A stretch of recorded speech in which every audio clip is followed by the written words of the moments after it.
Secular హిందువులని కూడా ఆయన మాట్లాడారు.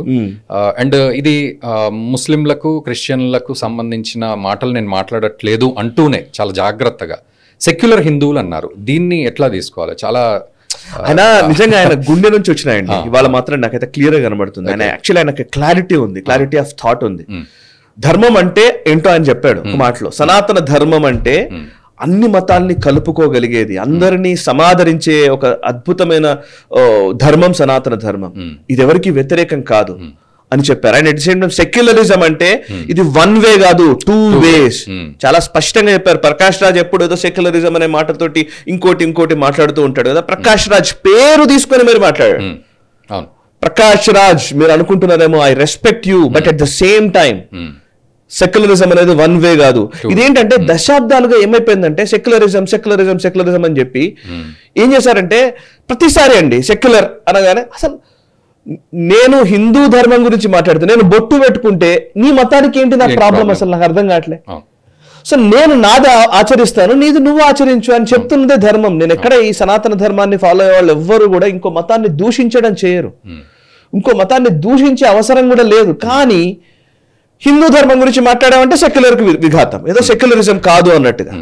అది మరి మిగతా మతాలకు వర్తిస్తుందని పవన్ కళ్యాణ్ అడిగారు చాలా స్పష్టంగా. ఇదే పని ఒక చర్చిను అపవిత్రం చేయడమో, ఒక మస్జిద్ను అపవిత్రం చేయడమో ఏదైనా చేస్తే, ఒక మహమ్మద్ ప్రవక్త గురించి ఎవరైనా తప్పుగా మాట్లాడితే, లేదా ఒక అల్లా గురించి తప్పుగా మాట్లాడితే ఊరుకుంటారా? కనకదుర్గమ్మను ఒకడు వచ్చి పిశాచం అని అంటాడు, ఒకడు వచ్చి భరతమాత గురించి మాట్లాడతాడు, ఒకడు వచ్చి అసలు దేవీ దేవతలను దూషిస్తూ పుస్తకాలే రాస్తారు. వీళ్ళందరికీ ఎవడిచ్చాడు హక్కు అని పవన్ కళ్యాణ్ అడిగాడు వాళ్ళ. అందుకు నిజంగా గూస్ బంప్స్ వచ్చాయి. సో లిటరల్లీ ఇట్లా అడిగే మనిషి లేరండి ఇంతకాలం ఉన్న వాళ్ళందరూ కూడా మీరు బీజేపీ మనుషులండి, మీరు ఆర్ఎస్ఎస్ మనుషులండి, మీరు ఇదండి అదండి అని చెప్పేసి అట్రిబ్యూషన్స్ ఇచ్చేసి వదిలేశారు. ఇవాళ ఒక సెక్యులర్ గొంతుకుతోనే నేను సనాతన ధర్మం విషయంలో ఎవడన్నా మాట్లాడితే ఊరుకోమని చెప్పే మనిషి ఈ రోజు ఆంధ్రాలో వచ్చారు. Really hats off to him. And ఇంకొక పాయింట్ ఉంది ఇందులో. బేసికల్లీ తిరుమల గురించి మాట్లాడుతుంటే, తిరుమల పవిత్రత గురించి మాట్లాడుతూ ఉంటే దానికి ఈవెన్ వైఎస్ఆర్సీపీకి సంబంధించిన సుధాకర్ రెడ్డి గారి గురించి మాట్లాడారు. అంటే పందికో ఇంత కాస్ట్లీ, ఇది ఇంత కాస్ట్లీ. నిజంగా ఏమన్నా బుద్ధి బుర్ర ఉందంటే వాడికి నిజంగా అనొద్దు. కానీ ఎవరైనా సరే, అది ఎవరు కావచ్చు, సుధాకర్ రెడ్డి గారికి నేను పరిచయం ఉండవచ్చు, నేను ఆయనకు తెలియవచ్చు, ఇంకోటి కావచ్చు, but this is not the way. ఇది ఎవరు ఊహించని విషయాలు మాట్లాడుతున్నారు, ఎంత ఇష్టం వచ్చినట్టుగా మాట్లాడేస్తారు. ఇదివరకు అట్లాగే ఒకడు క్రిస్టియన్ మతాన్ని ఆచరించే వ్యక్తి సుధాకర్ అనే వ్యక్తి తిరుమల కొండ మీదకి వెళ్ళి వీళ్ళు సైతాన్ని పూజిస్తున్నారంటాడు. అంటే అక్కడికి పోతున్న అంటే కోట్లాది మంది భక్తులు, వాళ్ళందరి మనోభావాలు అవసరం లేదు వీళ్ళకి.